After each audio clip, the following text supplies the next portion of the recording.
அன்புக்குரிய மாணவர்கள் அனைவருக்கும் என்னுடைய காலை வணக்கத்தை தெரிவித்துக் கொள்கிறேன். இப்பொழுது நாம் பார்த்து கொண்டிருக்கக்கூடிய கணக்கு லாப நோக்கற்ற அமைப்புகளின் கணக்கு. அதில் நம்ம பார்த்தது என்னன்னா பெறுதல் செலுத்தல் கணக்கு, அது முடிச்சிருக்கோம். வருவாய் செலவின கணக்குலையும் ஒரு பேசிக்கான 2 கணக்குகள் போனோம்.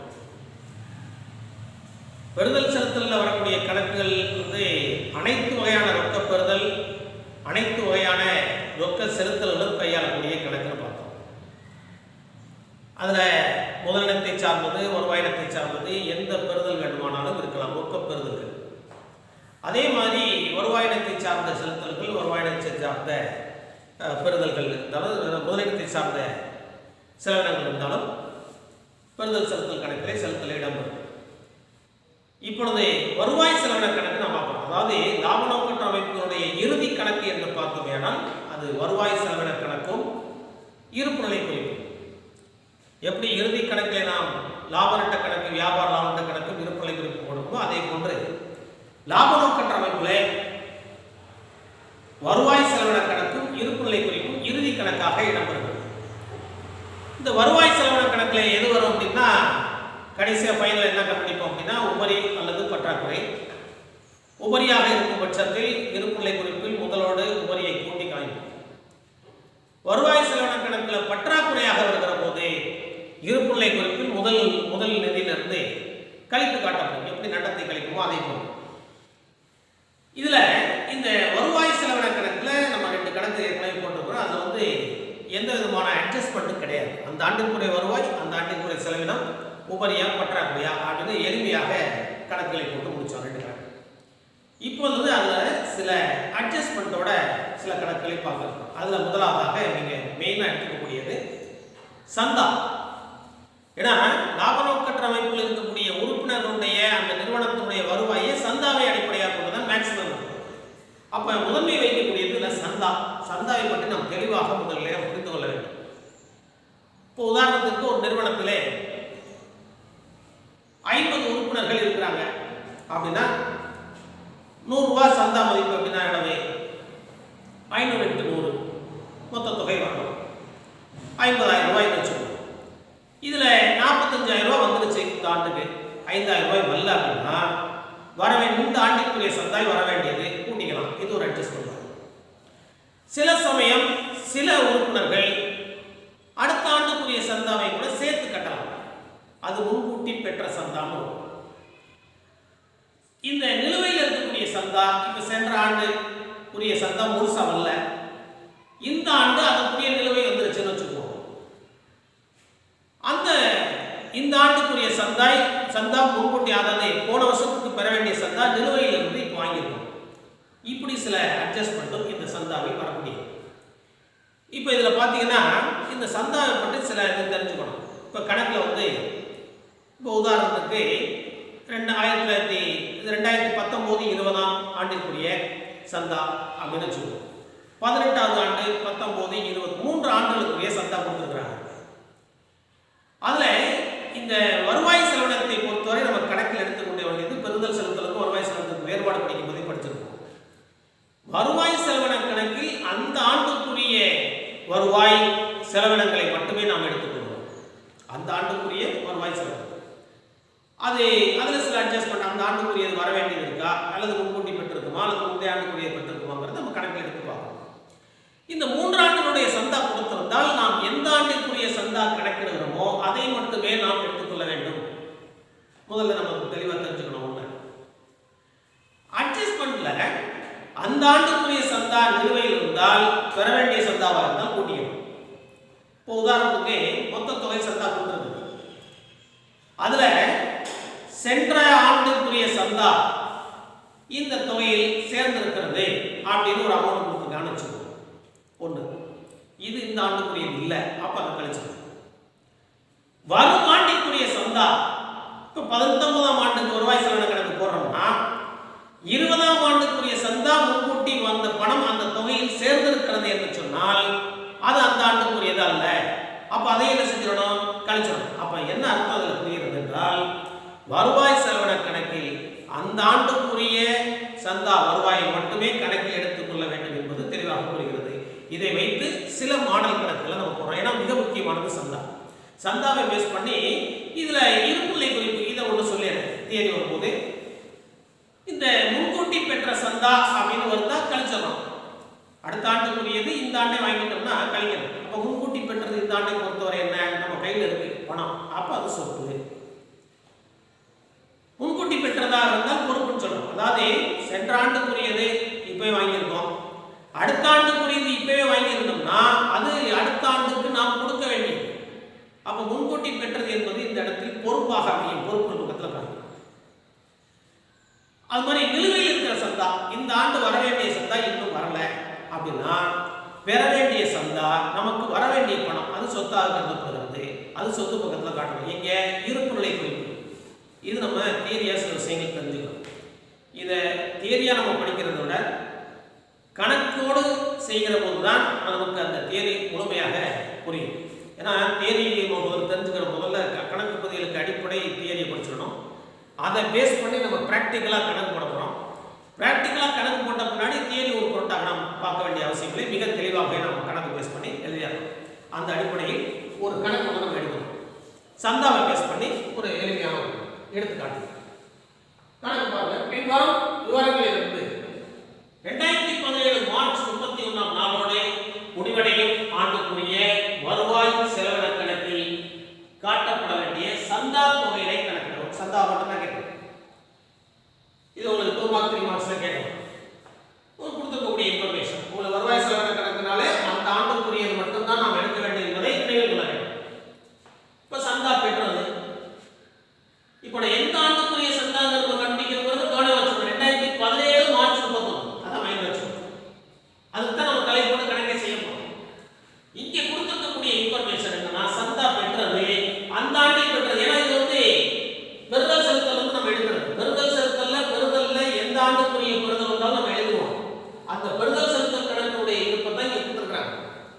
2015-16க்காக பெற்றது 7500, 2016-17க்காக பெற்றது 60000. இதுதான் முக்கியமானது. இதுதான் நம்ம பணம். 2017-18க்காக அதாவது அடுத்த ஆண்டுக்குரிய 1500 இது அடங்கல தனியாக மொத்தம் 69000. அடுத்து கீழே சில அட்ஜஸ்ட்மெண்ட் என்னது, 2016-17ஆம் ஆண்டில் பெற வேண்டிய சந்தா 2004. 2016-17ல பெற்றது 60000, இன்னும் வரல. பெற வேண்டிய சந்தா 2004. அப்ப இந்த ஆண்டுக்குரிய சந்தா கணக்கிடுகிற போது நமக்கு வேணும் இல்லையா அந்த பணம், அதை மைண்ட் வச்சுக்கணும். 2016-17ஆம் ஆண்டுக்கான சந்தா 2015-16ஆம் ஆண்டில் பெற்றது 1000. அதாவது 16-17க்கு பெற வேண்டிய சந்தாவை 15-16ஆம் ஆண்டிலேயே பெற்றது 1000. அப்ப இது எந்த ஆண்டுக்குரியது அப்படின்னு பார்த்தோம்னா 16-17க்குரியது புரியுது. சென்டென்ஸ் ரொம்ப முக்கியம், படிச்சு பார்க்கணும். இப்போ இதை வச்சு கணக்கு போடும். வருவாய் செலவின கணக்குனாலே அந்த ஆண்டுக்குரிய வருவாய் சந்தா மொத்தமாக 2017 மார்ச் 31ஆம் நாளோடு முடிவடையும் ஆண்டுக்குரிய வருவாய் செலவின கணக்குகள். அதான் இங்க கேட்டது, அதான் முக்கியம். இப்ப சந்தானாலே லாபம் வருவாய் செலவின கணக்குல அது வருமானம் லாப நட்ட, அதாவது பெறுதல் செலுத்தல் கணக்கில் அது இருந்து எடுக்கிறோம். வருவாய் செலவின கணக்கில் நிறுவனத்திற்கு சந்தா என்பது வருவாய் செலவிடப்பட்டிருக்காது. சந்தா பெற்றதை முதல்ல எடுத்து வருவாய் எந்த ஆண்டுக்குரியதோ அந்த ஆண்டு 2017-16-17க்காக பெற்றது சந்தா பெற்றது 60000. இன்னும் கணக்கு போடுங்க, ஏன்னா அட்ஜஸ்ட்மெண்ட் இருக்கு இல்லையா. 60000 ரூபாய் 2016-17க்கு பெற்ற சந்தா பெற்றது 60000. இப்போ இந்த 15-16 எடுக்கலாமா 17-18 எடுக்கலாமா கிடையாது. ஏன்னா பெறுதல் செலுத்தல்ல எந்த வருஷத்துக்குரிய பெறுதல் வேண்டுமானாலும் அதுல வரும். வருவாய் செலவினத்தை பொறுத்தவரை அந்த ஆண்டுக்குரிய வருவாய்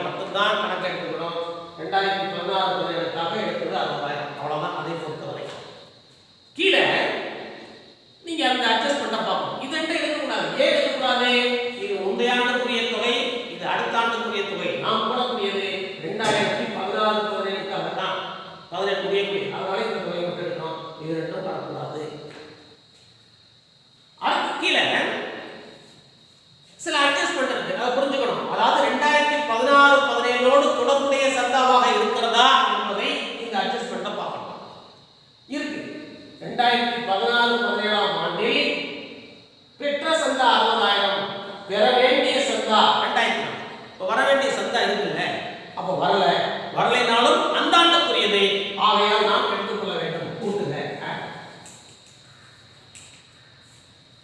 2016-17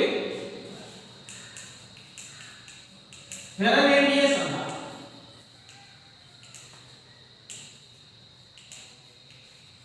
எவ்வளவு? 2004.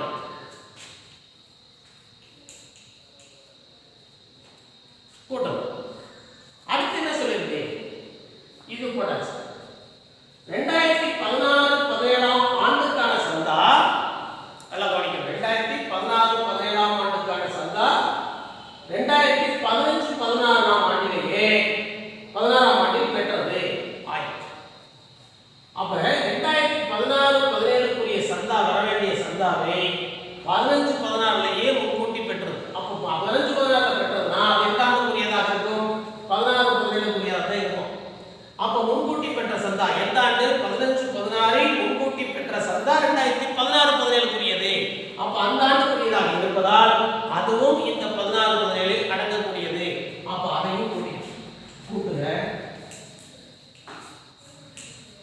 2016-17 சந்தா தெளிவாக 2015-16 முன்கூட்டி பெற்றது.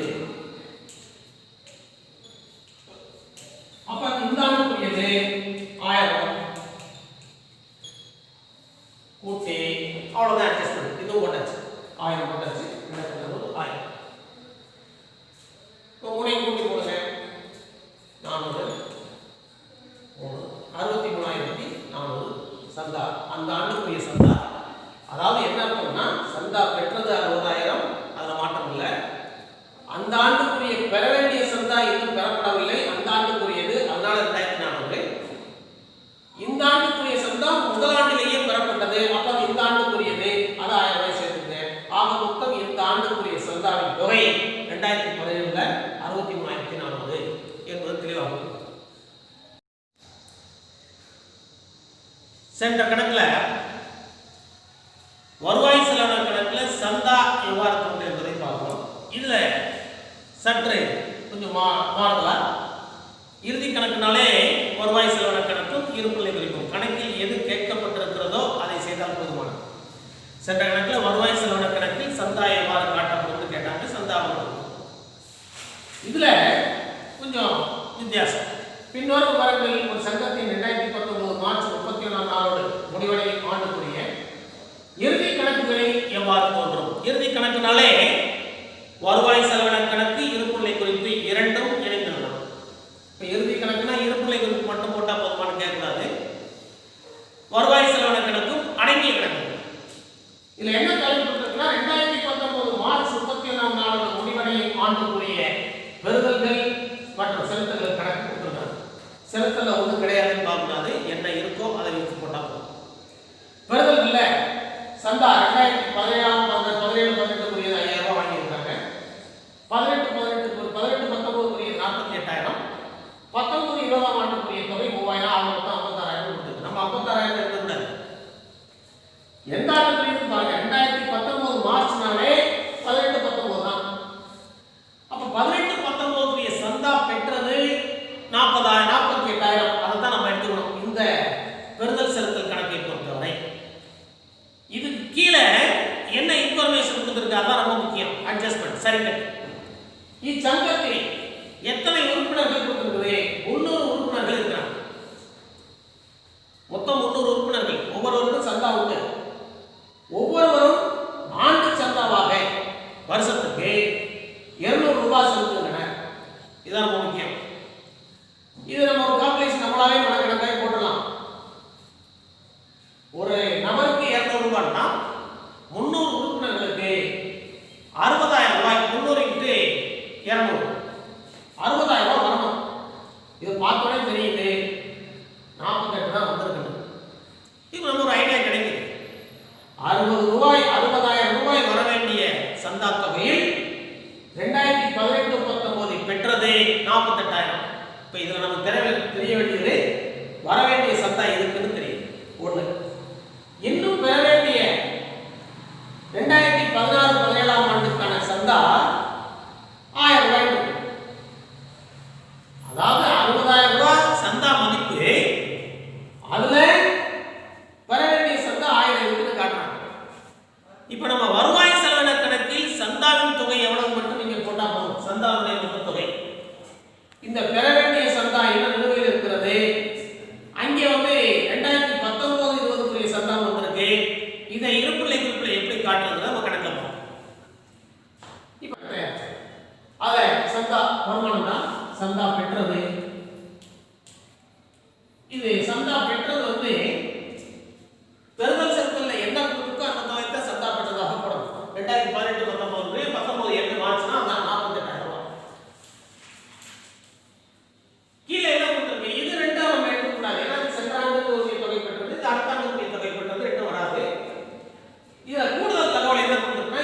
அப்ப இது வந்து நமக்கு என்ன தெரியுது 12000 ரூபாய் அந்த வருஷத்தில் நிலுவையில் இருக்கிறதுன்னு அர்த்தம். அப்ப அதை கூட்டுங்க 2018-19 சந்தா பெற வேண்டியது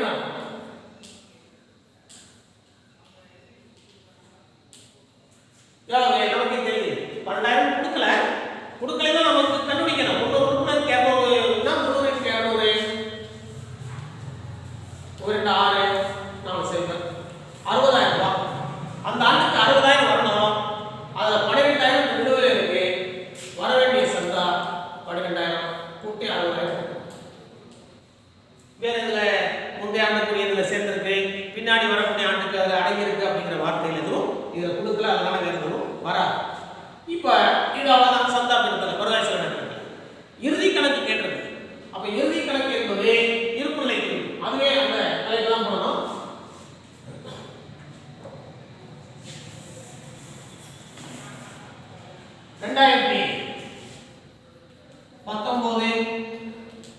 மார்ச் 31 நாளோடு முடிவடையும் ஆண்டின் இருப்புநிலை குறிப்பு தலைப்பு.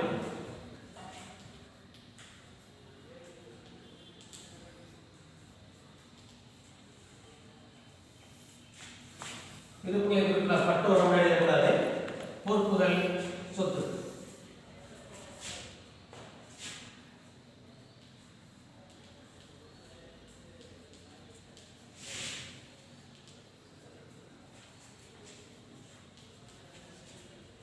இதை கவனிங்க. நல்லா கவனிக்கிற இந்த இடத்துல 2017-18 அது ஆல்ரெடி பழைய கடந்த ஆண்டுக்குரியது. அந்த ஆண்டு வாங்கியிருக்க ஆண்டு பிரச்சனை கிடையாது. 18-19 தொகையும் வந்துருச்சு. அது வந்த தொகை வருவாய் செலவு கணக்குல வந்தாச்சு. 19-20 என்பது அடுத்த ஆண்டுக்குரியது. அது ரொம்ப கவனத்தில் இருக்கணும். 19-20ங்கிறது நாம் போடக்கூடிய கணக்கினுடைய ஆண்டின் அடுத்த ஆண்டு. அப்ப அடுத்த வருஷத்துக்குரிய தொகையை 18லயே வாங்கி 19 வாங்கியிருக்கிறோம். 18-19 தொகையை இந்த 19 வருஷத்திலேயே நம்ம வாங்கிட்டோம் 3000. அப்ப அடுத்த ஆண்டுக்குரியது முன்னாடியே வாங்கிட்டோம்னா அது பேர் என்னது? முன்கூட்டி பெற்ற சந்தா. அப்ப முன்கூட்டி பெற்றதுனா இந்த ஆண்டுக்குரியது அல்ல. அப்ப என்ன அர்த்தம்? அடுத்த ஆண்டுக்குரியது. அது இந்த ஆண்டை பொறுத்தவரை கணக்கில் எடுத்துக்கொள்ள முடியாது. அது பொறுப்பு. அப்ப பொறுப்பு பக்கத்துல 2019-20 சந்தா முன்கூட்டி பெற்றது அப்படிதான் 3000. அல்லது 2019-20 சந்தா 2018-19 முன்கூட்டி பெற்றது அது வார்த்தை 3000. ரைட், இது ஓகே. இப்போ இதுல என்ன பார்க்கணும்னா பெண்டிங் எவ்வளவு? 60,000 வர வேண்டிய சந்தா 48,000 வந்து. அப்ப இன்னும் 12,000 வரல. அப்ப நமக்கு வரலை என்று சொன்னாலும் அந்த ஆண்டுக்குரியது அது சொத்தாக கருதப்படுகிறது. அப்ப பெற வேண்டிய சந்தா 2018-19 சந்தா பெற வேண்டிய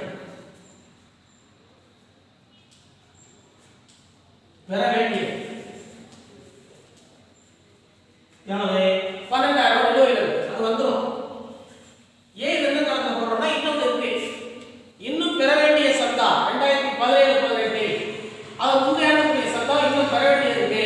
அதுவும் நிலுவையில் தானே இருக்கு. கட்டாயம் இந்த ஆண்டும் அதுக்கு முந்தைய ஆண்டு சந்தாக்கள் இன்னும் வரலைனாலும் வர வேண்டிய சந்தா நம்மை பொறுத்தவரைய சொத்து அதை எழுதிக்கணும். இன்னும் பெற வேண்டிய சந்தா 2017-18 அதை கூட்டிக்கணும். 2017-18 பெற வேண்டிய சந்தா எவ்வளவுனா 1000 கூட்டி 13,000. இது இருப்புநிலை குறிப்புல காட்ட முடியும். என்ன விஷயங்கள் கொடுத்துருக்கோம் அதுக்கு தகுந்த எஃபெக்ட் நம்ம இறுதி கணக்கில் காட்டணும். அடுத்த எடுத்துக்காட்டு 10ல பெறுதல் செலுத்தல் கணக்கை உங்களுக்கு கொடுக்காம சந்தா தொகையை மட்டும் காட்டி எப்படி கேட்கலாம்? எப்படி வேணாலும் கேட்கலாம். நம்ம வந்து பெறுதல் செலுத்தலையும் வருவாய் செலவினத்தையும் இருப்புநிலை குறிப்பையும் நன்கு புரிதல் கொண்டோம்னா மிக தெளிவாக எப்படி கேட்டாலும் நம்ம கணக்கு எழுதிக்கலாம். இப்போ உங்களுக்கு சின்ன ஸ்டேட்மெண்ட் மட்டும் கொடுத்துருக்கு. ஒரு சிம்பிள் கணக்கு தான். ஒரு சங்கத்தின் 2017 மார்ச் 31ஆம் நாளோடு முடிவடையும் ஆண்டுக்குரிய இறுதி கணக்குகளில் பின்னோரு விவரங்கள் எவ்வாறு தோன்றும் கேட்டு நமக்கு மெயின் வந்து எந்த ஆண்டுக்குரிய வருவாய் செலவின கணக்கு என்பதை தெளிவாக முதல்ல நம்ம படிக்கணும். 2017 மார்ச் அதை வச்சு தான் நம்ம கொடுத்துருக்கக்கூடிய சில சரிக்கட்டெல்லாம் அட்ஜஸ்ட்மெண்ட் செய்யும். இதுல என்ன சொல்லியிருக்கு? 2016-17 அச்சங்கம் பெற்ற சந்தா, இது பெற்ற சந்தா, இது அந்த ஆண்டுக்குரியது. பெற்ற சந்தா 25,000. இதுல மாற்றம் இல்லை. சந்தா பெற்றது வருவாய் செலவின கணக்கில் வருமான பக்கத்துல 25,000 சந்தா பெற்றது காட்டுறோம். இது ஓகே. அடுத்து இதில் எதில் இந்த 25,000 2015-16 அப்படின்னா 2016-17க்கு முந்தைய ஆண்டு 2015-16 ஆண்டுக்கான சந்தா 2,000 மற்றும் 2017-18 இது 16-17க்கு அடுத்த ஆண்டு, அதாவது 2017-18 ஆண்டுக்கு முந்தைய ஆண்டு சந்தா 2,000, 2016-17க்கு பிந்தைய ஆண்டு சந்தா 1000. இந்த இரண்டு சந்தாக்கள் கொடுக்கப்பட்டிருக்கிறது. அதாவது 2017-16 சந்தா 25,000, முந்தைய ஆண்டு சந்தா 2,000, 16-17க்கு பிந்தைய ஆண்டு சந்தா அடுத்து வரக்கூடிய ஆண்டு சந்தா 1,500 சேர்த்துள்ளது.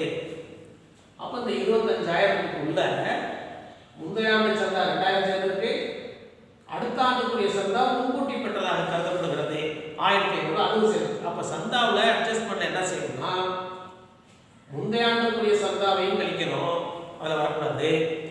வரும் ஆண்டிற்குரிய சந்தாவும் சேர்ந்துருக்கு, அதுவும் சேர்க்கூடாது. ரெண்டையும் கழிச்சா தான் அது இந்த ஆண்டுக்குரிய சந்தா கிடைக்கும். இது மொத்தத்தில் கொண்டு இதுக்குள்ளே ரெண்டு அடங்கி இருக்கு. முந்தைய ஆண்டுக்குரிய சந்தாவும் இருக்கு, அடுத்த ஆண்டுக்குரிய சந்தாவும் இருக்கு. அப்போ இந்த ரெண்டையும் இதுல இருந்து கழிச்சா தான் இந்த ஆண்டுக்குரிய சந்தா கிடைக்கும். இது ஒன்று. அடுத்து 2016-17 ஆண்டிற்கான சந்தா 500 ரூபாய் இன்னும் பெற வேண்டியுள்ளது, வர வேண்டிய சந்தா வரல. அப்போ அதை என்ன செய்யணும்? இந்த ஆண்டுக்குரியது சேர்த்துக்கணும். அப்போ இதை நமக்கு தெளிவாக புரியுது. கணக்கு போடாமலே மைண்ட்லேயே செஞ்சிடலாம். 25,000 வந்து ரெண்டையும் கழிச்சு இந்த ஆண்டுக்குரிய சந்தா வர வேண்டியிருக்கு, அதை கூட்டிக்கணும். இதை கணக்காக சந்தா பெற்றது 25,000 என்ன கணக்கு. இப்போ முந்தைய ஆண்டுக்குரியது அடுத்த ஆண்டுக்குரியது ரெண்டுமே இந்த ஆண்டுல சேர்ந்துருக்கு, அமௌண்ட்ல சேர்ந்துருக்கிறதுனால ரெண்டு இந்த ஆண்டுக்குரியது அல்ல, அதனால ரெண்டே கழிங்க.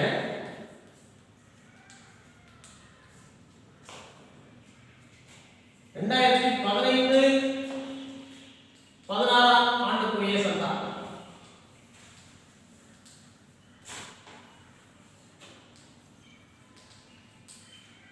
2,000 ரூபாய், அதை கழிக்கணும். அது தாண்டக்கூடிய இல்லை. அப்ப 23,000. 2017-18 சந்தாவும் சேர்த்து அதே கழிக்க 2017-18 குறிய சந்தா முன்கூட்டி பெற்றது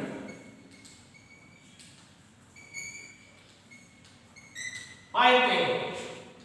அதே கழிச்சு அவுட் போட முடியாது. ஏன்னா அந்த ஆண்டுக்குரிய சந்தா வேலை இருக்கு, அதை கூட்டியும் கழிச்சுட்டு 21,500 23,000 கழிச்சா 21,500 ரூபாய் நமக்கு வரணும்.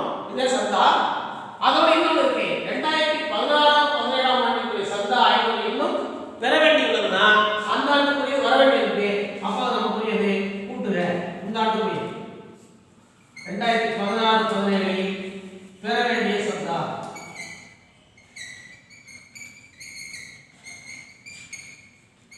எவ்வளவு? 500 கூட்டி ஆகும் 22,000. இதுல ஏதோ சந்தேகம் இருக்கான்னு பார்த்துட்டு, அதாவது முந்தைய ஆண்டுக்குரியதை கழிக்கணும், அடுத்த ஆண்டுக்குரியதை கழிக்கணும், இந்த ஆண்டுக்கு வர வேண்டியதை கூட்டிக்கணும். இதான் அதோடைய 22,000. இது இறுதி கணக்கு எவ்வாறு தோன்றும்? அப்ப இருப்புநிலை குறிப்பு போடணும். இந்த செட் பண்ண 2017 மார்ச் 31ஆம் நாளோடு முடிவடையும் ஆண்டில்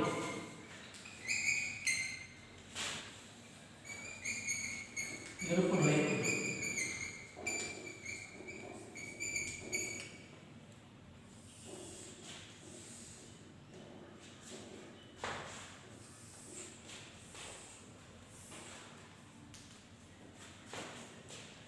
இப்ப இதோட கூட்டல் கழிக்க வேண்டியது தான் 2 காலம் போட்டுக்கணும்.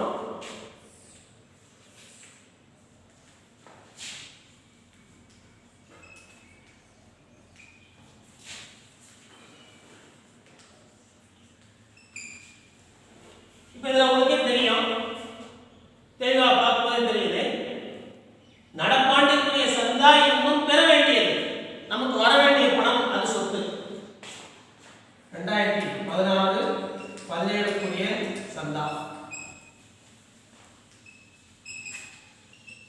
சந்தா பெற வேண்டியது 500. நமக்கு வர வேண்டிய சந்தா சொத்து. 2017-18ஆம் ஆண்டுக்கான சந்தா 1500 சேர்த்துள்ளது. 17-18க்குரிய சந்தா இது 2017 தான் போடுறோம். 17-18ங்கிறது இது வரும் ஆண்டுக்குரியது. வரும் ஆண்டிற்குரிய சந்தா முன்கூட்டியே இந்த ஆண்டுல வாங்கிட்டோம் 1500 ரூபாய். அது இந்த ஆண்டுக்குரியது அல்ல, அதனால அது பொறுப்பு. 2017-18க்குரிய சந்தா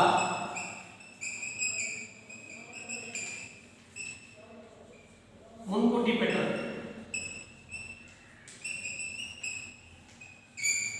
1500. அவ்வளவுதான். இது நம்ம சென்ற ஆண்டிலே இறுதி கணக்கில் படிச்சிருப்போம். சில சரிக்கட்டுகள் கிட்டத்தட்ட ஒரு 15 சரிக்கட்டுகள் நீங்க போட்டுறீங்க. முன்கூட்டி பெற்றதுனா என்ன வரும், முன்கூட்டி செலுத்தியதுனா என்ன வரும், அது மாதிரி பெற வேண்டியது, கூடியுள்ள வருமானம், இதெல்லாம் சரிக்கட்டுகள். அதை பேஸ் பண்ணி தான் நம்ம போடுறோம். இதான் இறுதி கணக்கில் எப்படி வருங்கிறத நம்ம காட்டணும். டோட்டல் போட்டு காட்டணுமான அவசியம் இல்லை. இறுதி கணக்கு எவ்வாறு தோன்றும் என்பதை தான் கேட்டிருக்கு. அதனால டோட்டல் சில பேர் கேட்குறாங்க, டோட்டல் போடணுமா சார் அப்படின்னு. போட்டாலும் தவறில்லை கிடையாது. ஏன்னா